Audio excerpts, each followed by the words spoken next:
My Bondage and My Freedom. Chapter 13. The Vicissitudes of Slave Life. I must now ask the reader to go with me a little back in point of time, in my humble story, and to notice another circumstance that entered into my slavery experience, and which doubtless has had a share in deepening my horror of slavery, and increasing my hostility toward these men and measures that particularly uphold the slave system. It has already been observed that though I was, after my removal from Colonel Lloyd's plantation, in form the slave of Master Hugh, I was in fact and in law the slave of my old master, Captain Anthony. Very well. In a short time after I went to Baltimore, my old master's youngest son, Richard, died. And in 3 years and 6 months after his death, my old master himself died, leaving only his son Andrew and his daughter Lucita to share his estate. The old man died while on a visit to his daughter in Hillsborough, where Captain Old and Miss Lucita now lived. The former, having given up the command of Colonel Lloyd's sloop, was now keeping a store in that town. Cut off thus unexpectedly, Captain Anthony died in state, and his property must now be equally divided between his 2 children, Andrew and Lucretta. The valuation and the division of the slaves among contending heirs is an important incident in slave life. The character and tendencies of the heirs are generally well understood among the slaves who are to be divided, and all have their aversions and preferences. But neither their aversions nor their preferences ever availed them anything. On the death of old master, I was immediately sent for, to be valued and divided with the other property. Personally, my concern was, mainly, about my possible removal from the home of Master Hugh, which, after that of my grandmother, was the most endeared to me. But the whole thing, as a feature of slavery, shocked me. It furnished me a new insight of the unnatural power to which I was subjected. My detestation of slavery, already great, rose with this new conception of its enormity.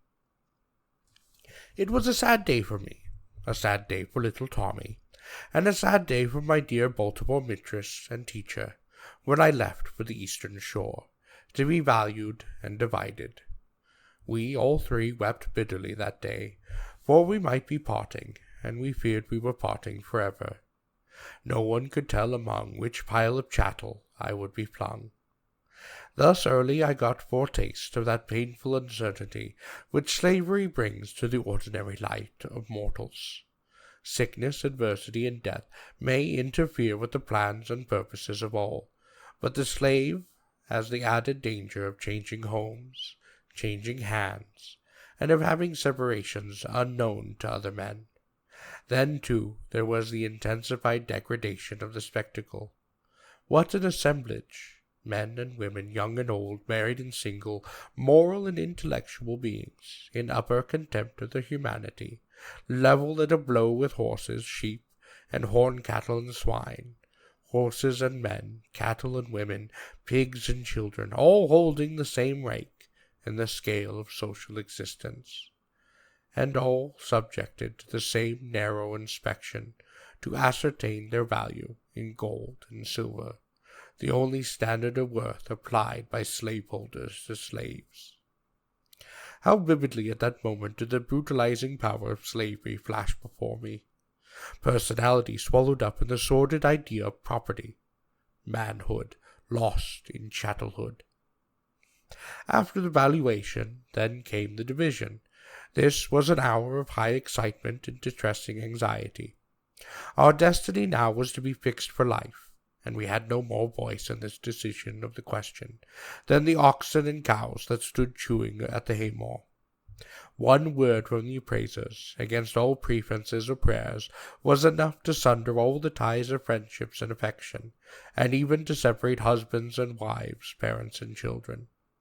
We were all appalled before that power, which, to human seeming, could bless or blast us in a moment, added to the dread of separation, most painful to the majority of the slaves. We all had a decided horror of the thought of falling into the hands of Master Andrew.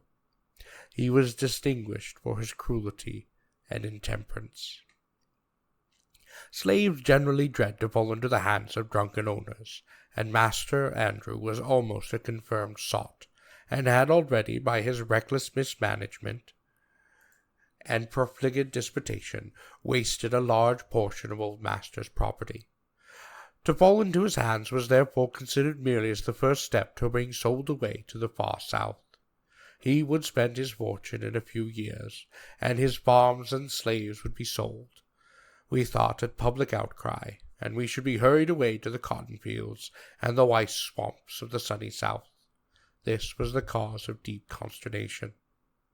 The people of the North, and free people generally, I think, have less attachment to the places where they are born and brought up than have the slaves. Their freedom to go and come, to be here and there as they list, prevents any extravagant attachment to any one particular place in their case. On the other hand, the slave is a fixture. He has no choice, no goal, no destination, but is pegged down to a single spot, and must take root here or nowhere. The idea of a removal elsewhere comes generally in the shape of a threat, and in punishment of crime. It is therefore attended with fear and dread. A slave seldom thinks of bettering his condition by being sold, and hence he looks upon separation from his native place with none of the enthusiasm which animates the bosom of young freemen, when they contemplate a life in the far west, or in some distant country where they intend to rise to wealth and distinction. Nor can those from whom they separate give them up with that cheerfulness with which friends and relations yield each other up. When they feel that it is for the good of the departing one that he is removed from his native place, then too there is correspondence, and there is at least the hope of reunion, because reunion is possible. But with the slave all these mitigation circumstances are wanting. There is no improvement in his condition probable, nor correspondence possible, nor reunion attainable. His going out into the world is like a living man going into the tomb, who, with open eyes, sees himself buried out of sight and hearing of wife, children, and friends of kindred tie. In contemplating the likelihoods and possibilities of our circumstances, I probably suffered more than most of my fellow-servants, for I had known what it was to experience kind and even tender treatment. They had known nothing of the sort. Life to them had been rough and thorny, as well as dark. They had, most of them, lived in my old master's farm in Tuckahoe, and had felt the reign of Mr. Plummer's rule. The overseer had written his character upon the living parchment of most of their backs, and left them callous. My back, thanks to my early removal from the plantation to Baltimore, was still yet tender. I had left a kind mistress at Baltimore, who was almost a mother to me. She was in tears when we parted, and the probabilities of ever seeing her again, trembling in the balance as they did, could not be viewed without alarm and agony. The thought of leaving that kind mistress forever, and worse still of being the slave of Andrew Anthony, a man who but a few days before the division of the property had in my presence seized my brother Perry by the throat, dashed him upon the ground, and with the heel of his boot stamped him upon the head until the blood gushed from his nose and ears, was terrible. This fiendish proceeding had no better apology than the fact that Perry had gone to play, when Master Andrew wanted him from some trifling service. This cruelty, too, was of a piece with his general character. After inflicting his heavy blows upon my brother, and observing me looking upon him with intense astonishment, he said, "That is the way I will serve you one of these days," meaning, no doubt, when I should come into his possession. This threat, the reader may well suppose, was not very tranquilizing to my feelings. I could see that he really thirsted to get hold of me, but I was there only a few days. I had not received my orders, and had violated none, and there was, therefore, no excuse for flogging me. At last the anxiety and suspense were ended, and they ended, thanks to a kind providence in accordance with my wishes. I fell to the portion of Miss Lucretta, the dear lady who bound up my head, when the savage Aunt Caddy was adding to my sufferings of her bitterest maledictions. Captain Thomas Old and Miss Lucretta at once decided upon my return to Baltimore.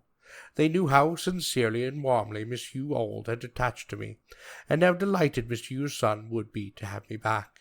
And, withal, having no immediate use for one so young, they willingly let me off to Baltimore.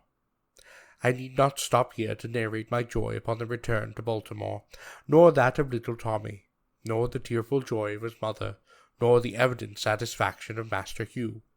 I was just 1 month absent from Baltimore before the matter was decided, and the time really seemed a full 6 months. One trouble older, and another comes. The slave life is full of uncertainty. I had returned to Baltimore but a short time when the tidings reached me that my friend Miss Lucretta, who was only second in my guard to Miss Hugh, was dead, leaving her husband and only child, a daughter named Amanda. Shortly after the death of Miss Lucretta, and strange to say, Master Andrew died, leaving his wife and 1 child. Thus the whole family of Anthonys was swept away. Only 2 remained. All this happened within the 5 years of my leaving of Colonel Lloyd's. No alteration took place in the condition of the slaves in consequences of these deaths, yet I could not help feel less secure, after the death of my friend Miss Lucretta, than I had done during her life. While she lived, I felt that I had a strong friend to plead for me in emergency. 10 years ago, while speaking of the states of things in our family, after the events just named, I used this language. Now all the property of my old master, slaves accused, was in the hands of strangers who had nothing to do in the accumulation of it. Not a slave was left free. All remained slaves, from youngest to oldest. If any one thing in my experience, more than another, served to deepen my conviction to the infernal character of slavery, and to fill me with the unutterable loathing of slaveholders, it was their base ingratitude to my poor old grandmother.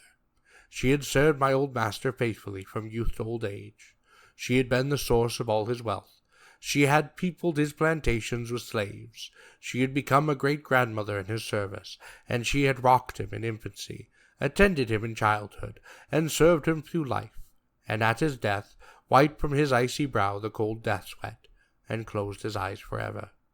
She was nevertheless left a slave for life, a slave in the hands of strangers. And in their hands she saw her children, her grandchildren, and her great-grandchildren, divided like so many sheep, without being gratified with the small privilege of a single word as to their or her own destiny.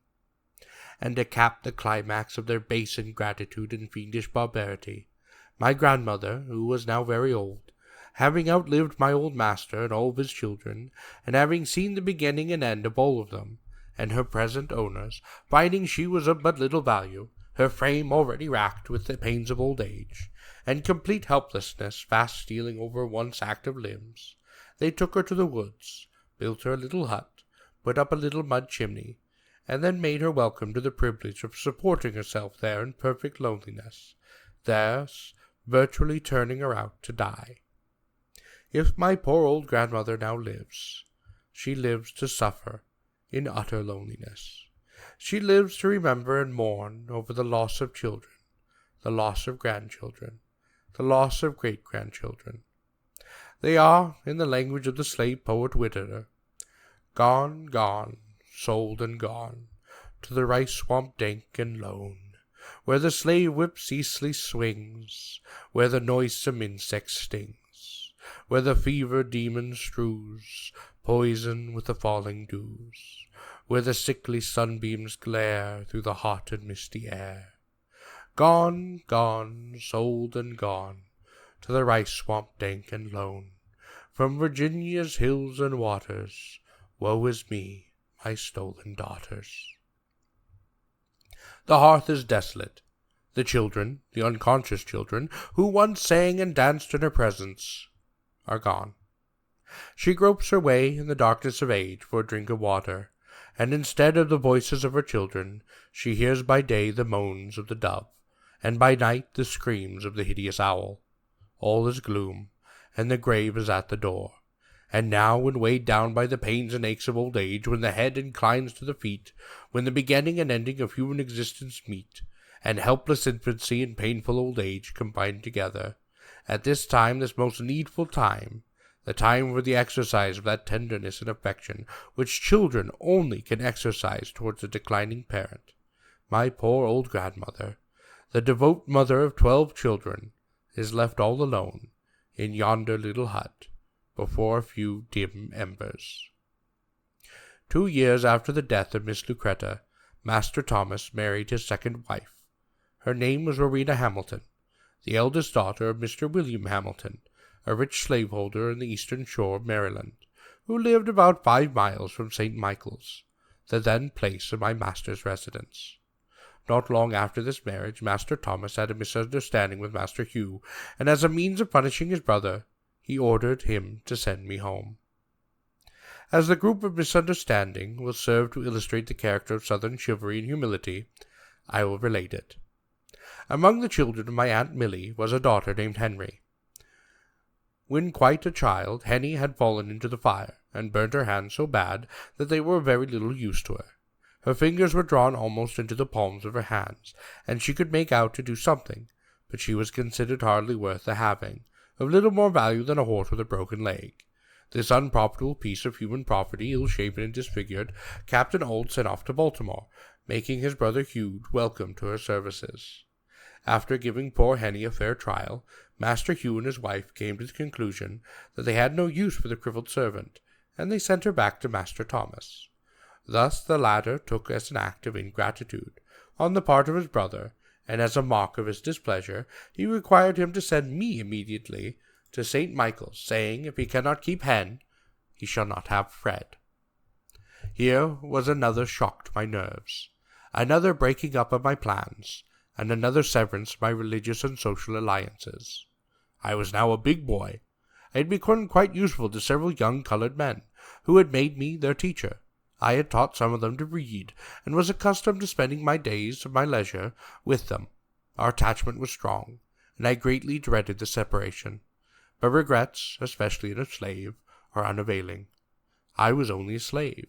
My wishes are nothing, and my happiness was the sport of my masters. My regrets at now leaving Baltimore were not for the same reasons as when I before left that city, to be valued and handed over to my proper owner. My home was not now the pleasant place it had formerly been.